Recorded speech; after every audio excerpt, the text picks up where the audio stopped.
Greetings, Otaku Faithful. Thank you for joining me again this week. Once again, it's Larry Williams, OAW Commander-in-Chief, and I'm here to bring you yet again another Boardwalk Empire episode review right here on Otaku Assemble! Weekly. As always, I'm here to bring you the latest in this week's Boardwalk Empire episode review. Now, for those of you who have inquired about what happened with last week's Boardwalk Empire episode review, I just went ahead and I skipped last week's, mainly because, for the most part, nothing, with the exception of the ending of last week's episode, nothing really significant happened last week. To pretty much sum it up, last week's episode pretty much followed up on what was set up in the previous episode. Do you follow what I'm saying? So what I'm saying is, episode 9, everything that was set up in episode 9 occurred in episode 10. So with the exception of last week's episode ending, there wasn't really anything new. You follow? So I just went ahead and I just went ahead and decided to pass on it. So this week's episode, this is season 2, episode 11, entitled "Under God's Power She Flourishes," and I'll be honest with you, I don't see how that title refers to this week's episode, because okay, I get the whole under God's power thing, but I don't know what flourished in this week's episode. It seems like nothing really flourished in this week's episode. But anywho, so I'm just pretty much going to discuss the major things that occurred in this week's episode. I'm really not interested in trying to, talk about every little thing. So, as you all will recall, in last week's episode, it concluded with Manny coming back to Atlantic City and killing Angela, Jimmy's wife, which I don't know why I felt the need to say that, but honestly, I don't know. As far as what happened to Angela, I'll be honest with you, I didn't really care. And the reason why I didn't really care was because they weren't doing anything with Angela's character to begin with. So she literally was just an ornament. Like, she wasn't getting... And, I was highly disappointed in what they did with Angela. Just like I've been fairly disappointed with this season as a whole. And the reason for that being is because a lot of what I expected to happen either happened too quickly, too soon, and it was just done with after that, or it didn't happen in the way I thought it would happen. And just Angela's whole thing this season has been a major letdown, because earlier in the season, when we thought something might spark off between Angela and Richard, some type of infidelity or something like that, nothing like that happened. When we thought that Angela might leave Jimmy because in the episode where we saw where they had their big conversation outside of the house on the beach, we thought she, and this was right after she had met Louise for the first time, we thought she might wind up leaving Jimmy. That didn't happen. So they weren't doing anything with her. So yeah, them killing her off, me personally, I just think that was an excuse to get rid of her. But yeah, you never gave me any initiative to care about her as a character to Jump Street. So you killing her off, that doesn't provoke a reaction out of me. I mean, was it messed up? Of course it was, but you didn't give me much initiative to care in the first place. Once again, disappointed, because I felt like they could have done something. I felt like they could have done something with her.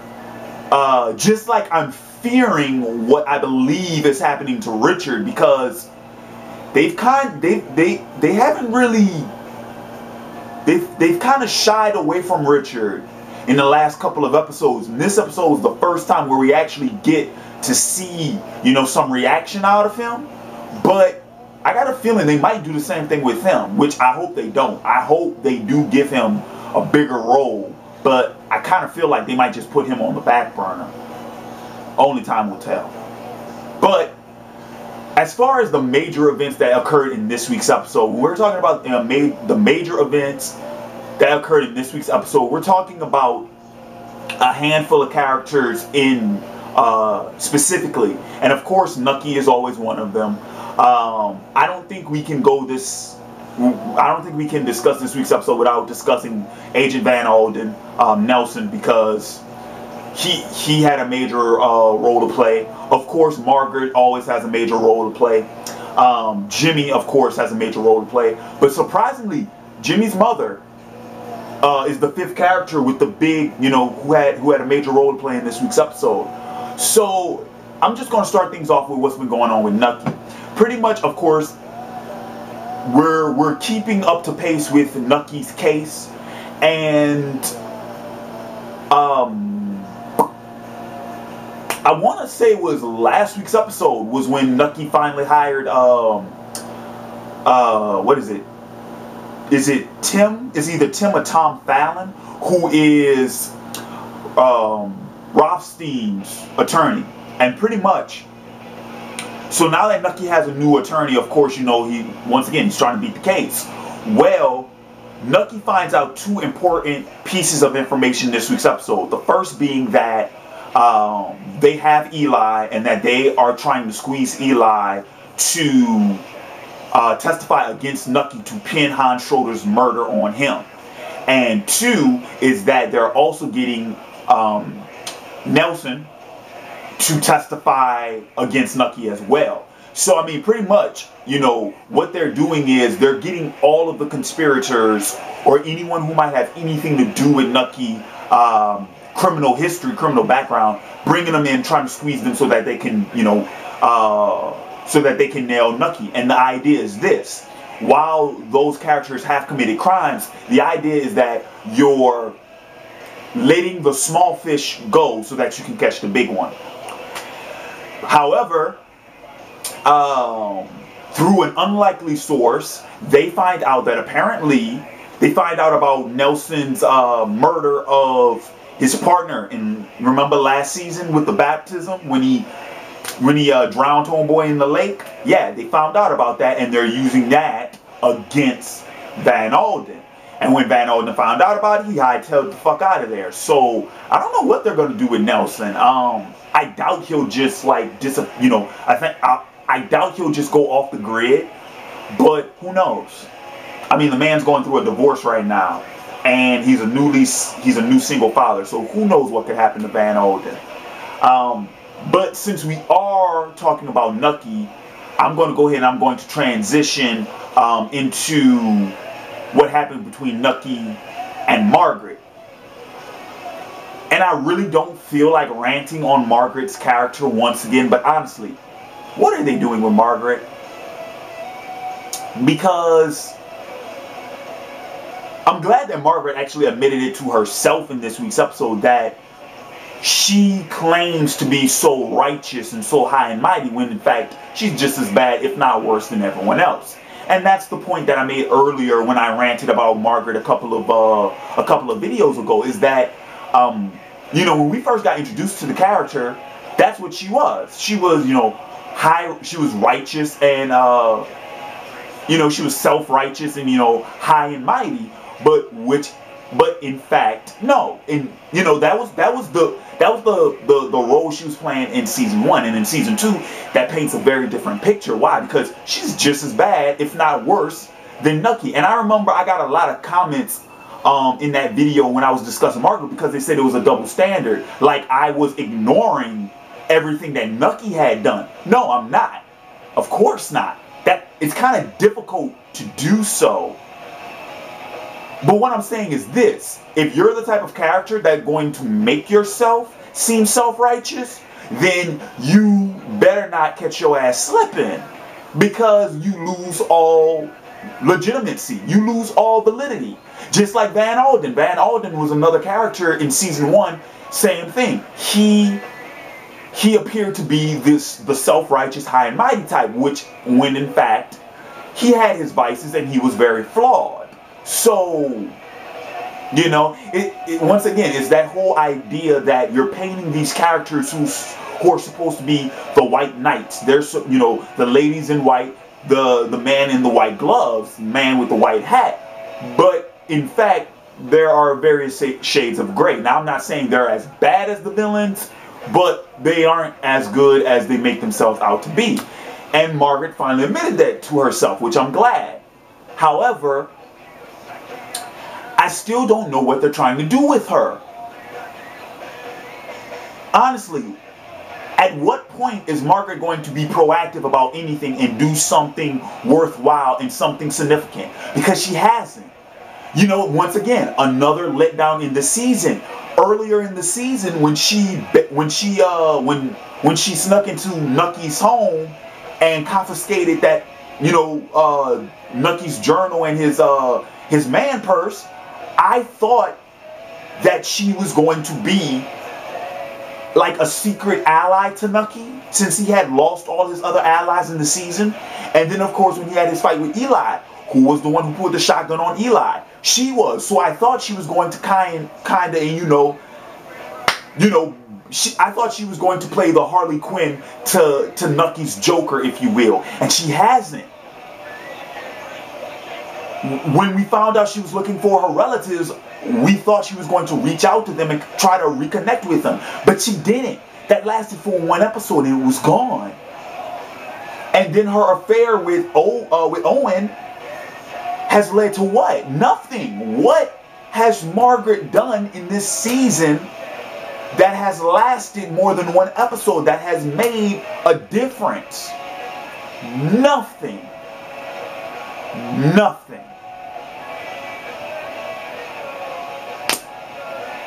Nothing.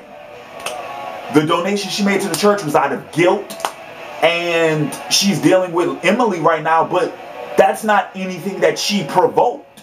You see what I'm saying? Like, that's just a circumstance. That's just a bad hand she was dealt, and she's trying to work through it. But what I'm saying is, that's her problem. So of course you would fix your problem. But what I'm saying is, at what point in time are you going to be proactive and play a larger role in the narrative that's being woven around you? And she isn't. So, not to make this video too long, I'm going to go ahead and I'm going to wrap this up with what's happened with Jimmy. Because we saw Jimmy leave town at the end of last week's episode, before Angela was killed. And I'm not sure how he found out.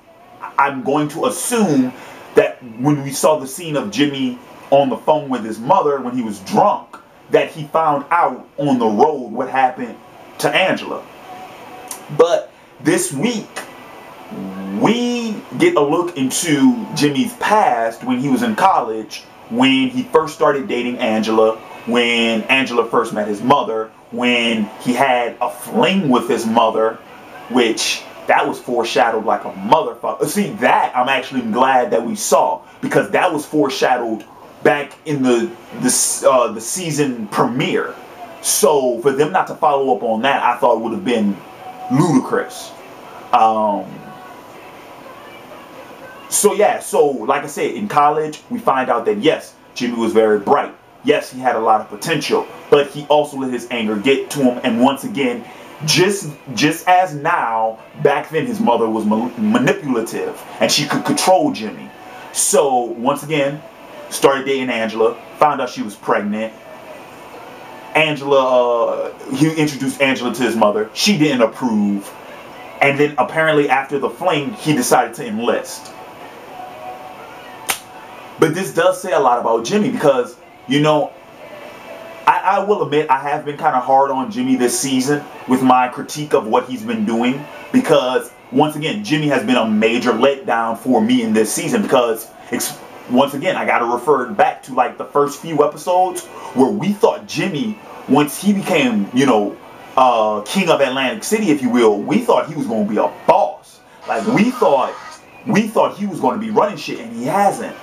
He's pretty much been making an ass of himself. He's been making a mockery of the whole operation. But the flashback does offer a very unique look into Jimmy's psychology. Because, let's face it, Jimmy was raped. That's going to be kind of hard for my viewers to accept. But let's think about this. Jimmy didn't really do that on his own accord.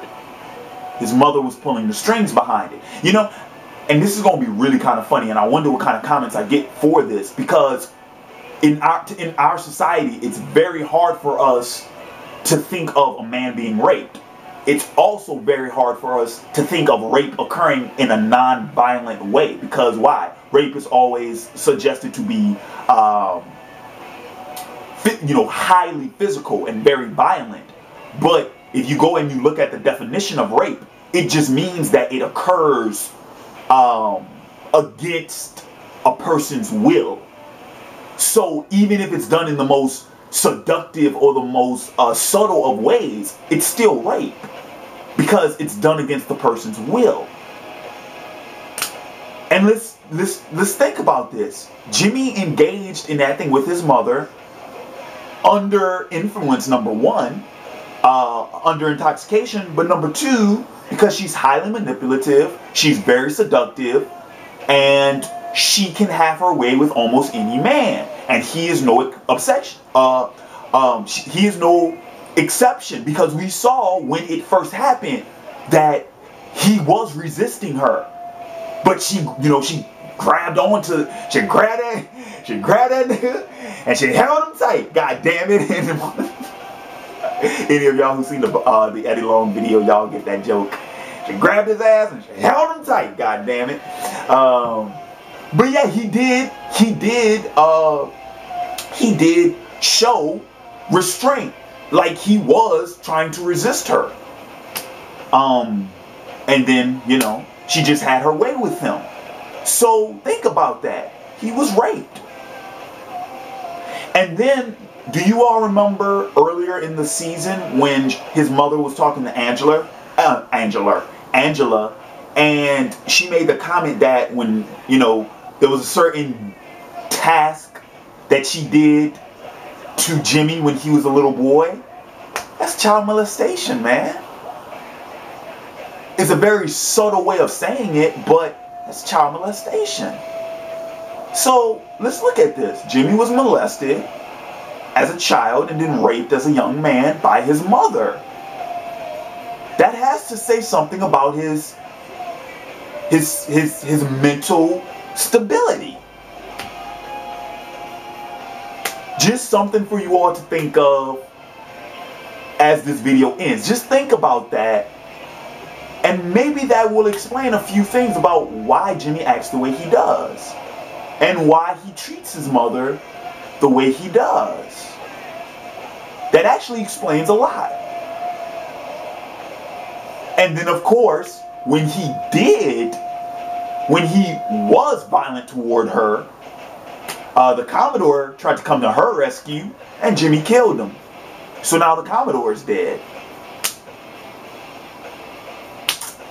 And this is the last episode before the season finale. The season finale is next week. So I'm gonna go ahead and I'm gonna wrap this up. And I want to thank you all for joining me again this week. Once again, this has been Larry Williams, OAW Commander-in-Chief, wrapping up another Boardwalk Empire. Another Boardwalk Empire episode review. And until next time, peace.